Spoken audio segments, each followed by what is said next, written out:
Everyone, welcome back to our channel. आप सबका स्वागत है आपके अपने YouTube channel my IVF journey पर।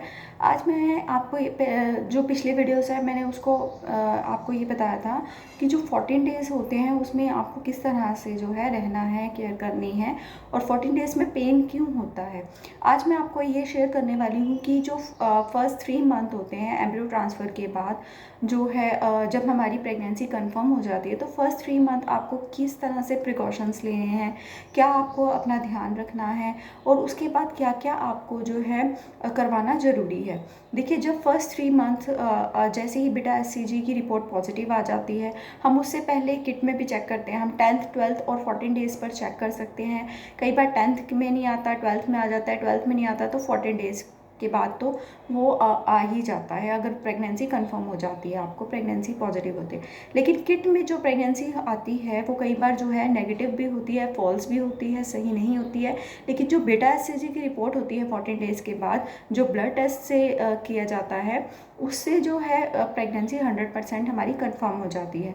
और जो बेटा एससीजी की रिपोर्ट है, मेरे पास क्वेश्चन आते हैं कि मैम इतनी रेंज आई, इतनी रेंज आई है। देखिए, बेटा एससीजी का जो रेंज होती है, मैंने एक अलग से वीडियो भी बना रखी है, आप जाके चेक कर सकते हैं। उसमें क्या होता है कि 50 से अबव होना चाहिए। वैसे तो कहते हैं कि 5 से अबव पॉजिटिव माना जाता है, लेकिन जो 100 से अबव होता है वो ही पॉजिटिव माना जाता है। उसके अलावा 500 से अबव होना चाहिए, 1000 से अबव होना चाहिए। ये जो रेंज होती है यही सही मानी जाती है। जो 1000 से अबव होती है उसमें हम 50% चांसेस इस चीज़ के लगा सकते हैं कि उसमें सिंगल होगी या ट्विंस प्रेगनेंसी होगी, लेकिन वो अल्ट्रासाउंड से ही ज़्यादा कंफर्म होता है। उसके बाद जो है जब हमारी प्रेगनेंसी कंफर्म हो जाती है बेटा एससीजी की रिपोर्ट्स के आने के बाद, फिर उसके बाद कई बार ऐसा होता है कि बेटा एससीजी का कम आता है तो हमें रिपीट भी करवाया जाता है। जब रिपोर्ट कंफर्म हो जाती है फिर उसके बाद जो है हमें फर्स्ट टाइम जो है बुलाया जाता है अल्ट्रासाउंड के लिए। उसमें हमारी जो है एक बात का आपको ध्यान रखना है कि जब हमारी रिपोर्ट पॉजिटिव आ जाती है बेटा एससीजी की, तो कई बार हमें हल्की सी ब्लीडिंग भी हो जाती है। ये ब्लीडिंग ट्विंस प्रेगनेंसी की वजह से भी हो सकती है, इम्प्लांटेशन ब्लीडिंग भी हो सकती है। तो इससे आपको घबराना नहीं है, इसमें सिर्फ आपको इस चीज़ का ध्यान रखना है कि अगर आपको ब्लीडिंग हो जाती है तो आपको अपने गायनी को ज़रूर कंफर्म करना है। इसमें आपको बिल्कुल रेस्ट करना है, अपनी टांगों को पिलो पर रखना है, ठीक है, और ज़्यादा हैवी वर्क कुछ नहीं करना है। मेरे अकॉर्डिंग तो आप रेस्ट ही कीजिए तो ज़्यादा बेटर रहेगा, क्योंकि अभी आपका फर्स्ट अल्ट्रासाउंड भी नहीं हुआ है। तो जब आपका फर्स्ट अल्ट्रासाउंड के लिए आपको 6 वीक पर बुलाया जाता है और फर्स्ट अल्ट्रासाउंड में आपका कंफर्म हो जाता है कि आपको सिंगल प्रेगनेंसी या ट्विन प्रेगनेंसी, उसमें आपको एक सैक नज़र आता है। तो उसके बाद आपकी जो है मेडिसिन्स वगैरह आपकी दी जाती हैं। मेडिसिन्स आपको प्रॉपरली अपनी टाइम टू टाइम लेनी ही हैं। जब आपकी प्रेगनेंसी कंफर्म हो जाती है तो उसमें हार्ट बीट नहीं आती है, ठीक है। तो हार्ट बीट के लिए हमें फिर से सेकेंड अल्ट्रासाउंड के लिए बुलाया जाता है, जिसमें हार्ट बीट कंफर्म की जाती है। लेकिन हार्ट बीट वो हमें 7 वीक पर बुलाया जाता है, लेकिन कई बार ऐसा होता है 7 वीक पर भी हार्ट बीट नहीं आती, 8-9 वीक पर भी आ सकती है। लेकिन 8-9 वीक के बाद हम इस चीज़ को डिले नहीं कर सकते। उसके बाद बहुत कम चांसेस होते हैं हार्ट बीट आने के, अगर हार्ट बीट नहीं आई है तो। अगर 7 वीक पे हार्ट बीट आ गई है तो वो जो हमारी प्रेगनेंसी है वो हमारी सही प्रेगनेंसी मानी जाती है।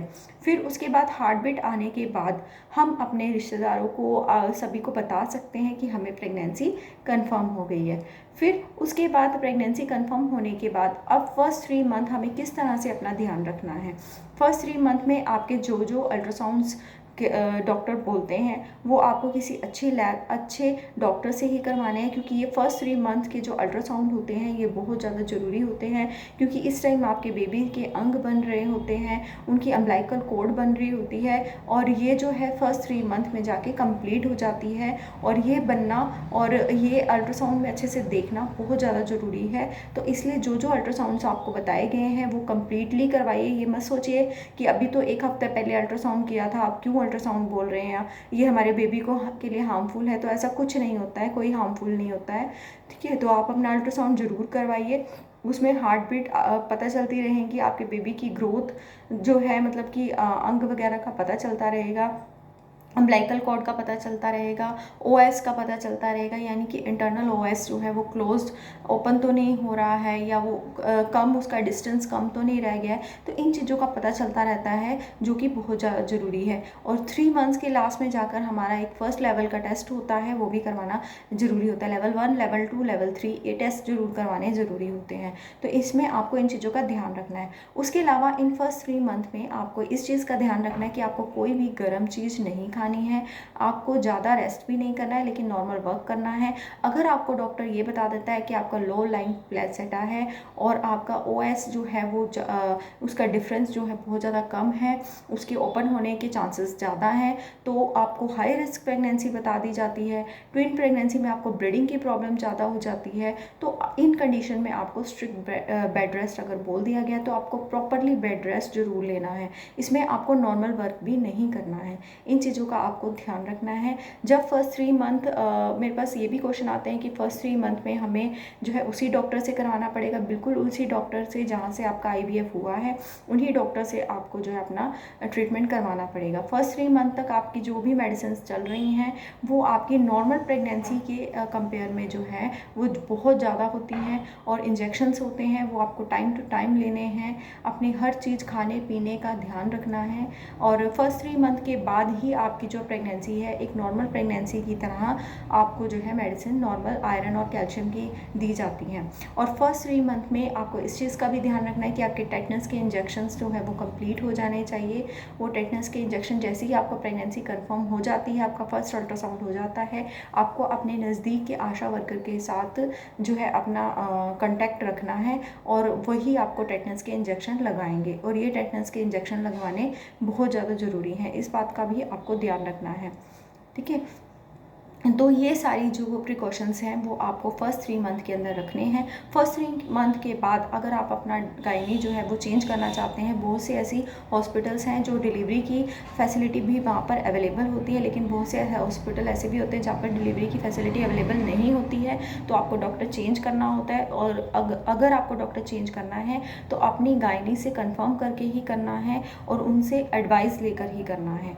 तो कोशिश कीजिए कि आपको जो है इन चीज़ों का ध्यान रखना ज़रूरी है। और जिससे भी आप डिलीवरी के चांस लेंगे IVF का, वो MD डॉक्टर ही होना चाहिए। अल्ट्रासाउंड करवाना वो भी MD ही होना चाहिए। इस चीज़ का आपको प्रॉपरली ध्यान रखना है। मेरी जो डॉक्टर थी उन्होंने मुझे इस चीज़ के बारे में बताया था, इसीलिए मैं आपके साथ इसको शेयर कर रही हूँ। तो आई होप जो है आपको इस चीज़ के बारे में समझ आ गई होगी। अगर फिर भी आपको कोई डाउट है तो आप मुझे मैसेज बॉक्स में मैसेज कर दीजिए, ईमेल पर मैसेज कर दीजिए। तो यहीं पर अपनी वीडियो का एंड करते, राधे राधे।